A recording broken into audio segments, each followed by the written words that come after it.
خای د غلا او درغلۍ ځاله یوه ورځ ویجاړه شي، خو د رښتیا او امانت ماڼۍ ټینګه او پر ځای ولاړه وي.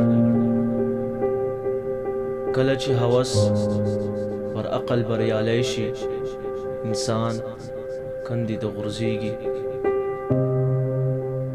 د خپل نفس معلم او د خپل وجدان شاګرد اوسه.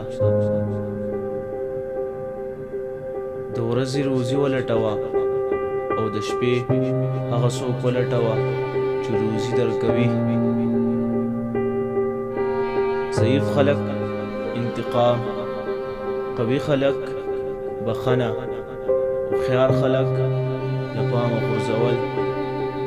په هر اندازه چې موږ دنیاوي وسایلو ته ارزښت ورکوو، په هماغه اندازه خپل ارزښت له لاسه ورکوو.